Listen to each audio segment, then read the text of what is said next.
In the heart of Lower Manhattan once stood two of the tallest and most recognizable buildings on Earth, the Twin Towers of the World Trade Center.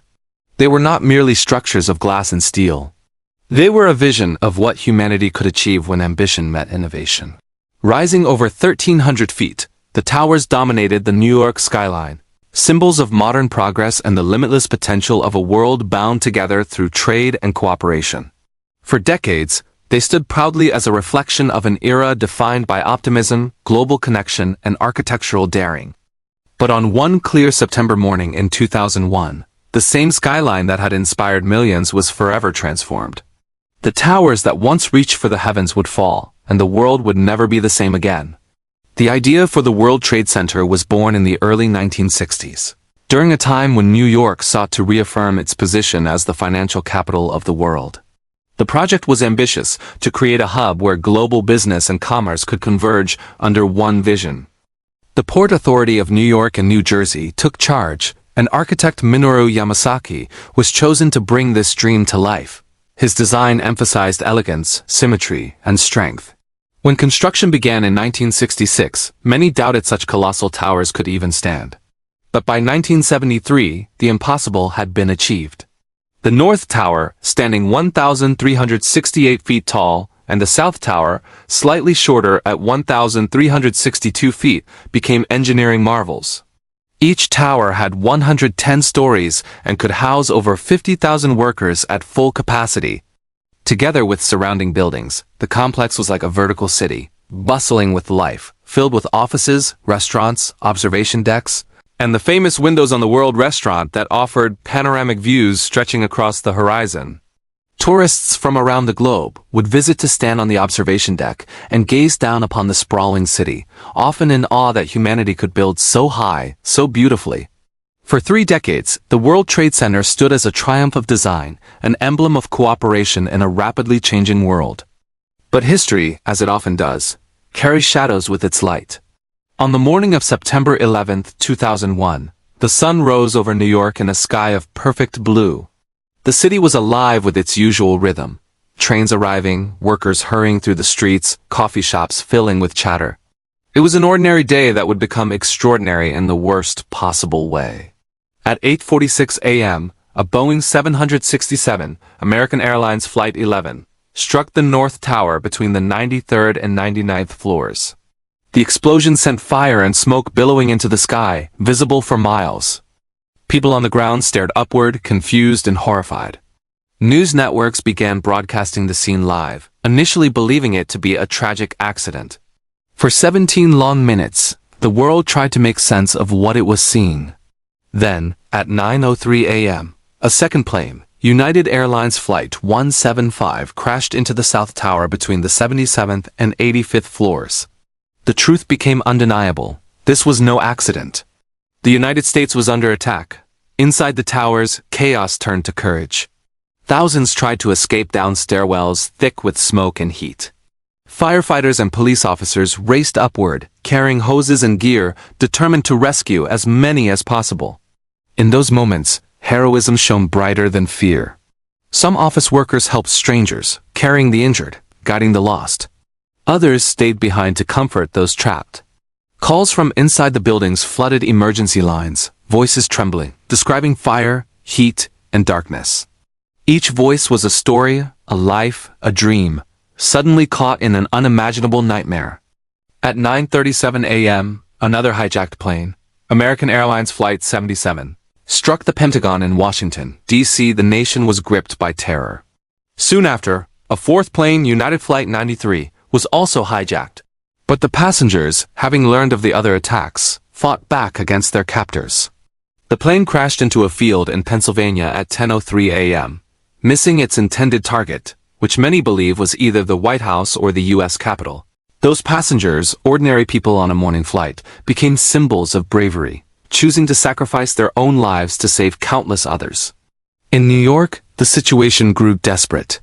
The fires inside the towers raged uncontrollably, fueled by jet fuel and the building's contents. The steel began to weaken. At 9:59 a.m., the South Tower, the second to be hit, became the first to fall. The building collapsed in less than 10 seconds, disintegrating into a colossal cloud of ash and debris that consumed the streets below. Panic spread as people fled, covered in dust, gasping for air. The once proud skyline was vanishing before their eyes. At 10:28 a.m., just 29 minutes later, the North Tower followed. The roar of its collapse echoed through the city, a sound that survivors say they will never forget. The air turned gray with smoke and ash. The streets were littered with paper, debris, and silence broken only by sirens. In that silence, the world changed. Nearly 3,000 people lost their lives that day. Workers, visitors, first responders, and passengers. They came from over 90 countries, of all backgrounds and faiths. It was not just an attack on a city or a nation. It was an attack on humanity itself. The aftermath was haunting. Fires burned for weeks. The site that had once symbolized global connection became known simply as Ground Zero, a place of loss, grief, and unimaginable pain. Yet, amid the devastation, there emerged something extraordinary: unity. In the days that followed, people around the world came together. Strangers held vigils, nations offered support. Flags were raised, not in pride alone, but in mourning. The courage of firefighters, police, and volunteers became a beacon in the darkness. More than 400 first responders gave their lives trying to save others, an act of selflessness that defined the spirit of that day. The attacks of September 11th reshaped not only New York, but the entire world. Security systems, air travel, and international policies changed forever. The events sparked wars, redefined alliances, and opened conversations about global terrorism and peace that continue today. For many, it marked the end of one era and the beginning of another, an age where vulnerability was laid bare, and where resilience had to be rediscovered. But the story of the World Trade Center did not end in ruin. Years later, from the ashes of destruction, hope began to rise once more. The decision to rebuild was not just practical, it was symbolic. It meant reclaiming what had been lost, honoring those who had perished, and proving that faith in the future could outlast fear. Architects, engineers, and survivors worked together to design something meaningful, something that would carry both memory and strength. The result was One World Trade Center, also known as the Freedom Tower, completed in 2013. It stands 1,776 feet tall, a deliberate reference to the year America declared its independence. Every inch of it is built with purpose.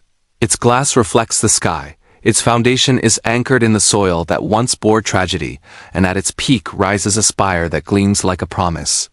Where the original towers once stood, now lie two massive reflecting pools, memorial fountains inscribed with the names of every person who lost their life that day. Water flows endlessly down their walls, symbolizing tears that never stop but also life that continues. Today, the World Trade Center site is a place of remembrance and rebirth.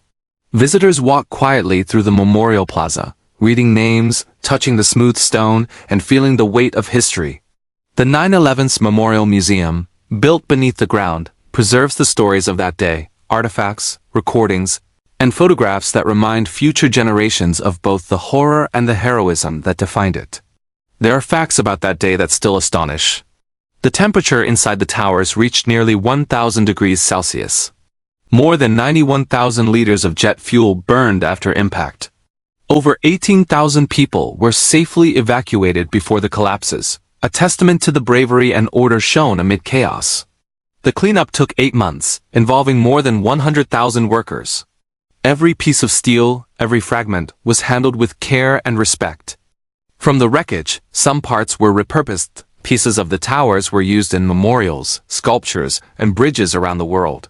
Even in death, the towers reached out, connecting nations in mourning and remembrance. Another remarkable fact is the survivor tree, a Callery pear tree found buried in the rubble, burned and broken, but still alive.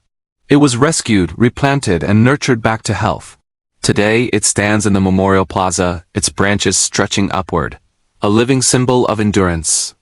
What makes the story of the World Trade Center so deeply human is not only the tragedy but the transformation that followed. For a generation that witnessed it, September 11th became a day forever etched in memory, a day when time seemed to stop. But for those who came after, it remains a lesson, that no matter how dark a day may seem, the human spirit has the power to rebuild. When people visit the site now, they don't just see loss, they see love, resilience, and rebirth. They see that even when towers fall, humanity rises. And that is perhaps the greatest truth of all. The World Trade Center, once a symbol of ambition, became a symbol of remembrance, and finally, a symbol of renewal. Its story reminds us that progress is fragile, but hope is eternal. Every year, on the morning of September 11th at 8:46 a.m., the city falls silent. Bells toll, names are read aloud. Families gather with photos, flowers, and tears.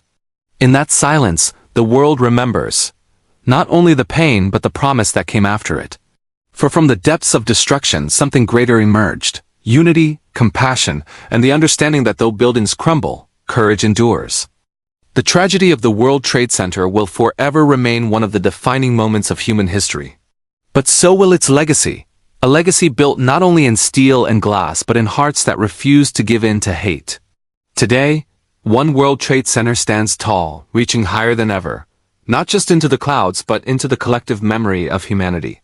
It tells a story to every generation, that even in our darkest hour, light can return, that from ashes can rise strength, and that no act of destruction can ever erase the will to rebuild. The skyline of New York is different now, but its meaning is deeper. Those who gaze upon it see more than buildings. They see a story, a scar, and a symbol.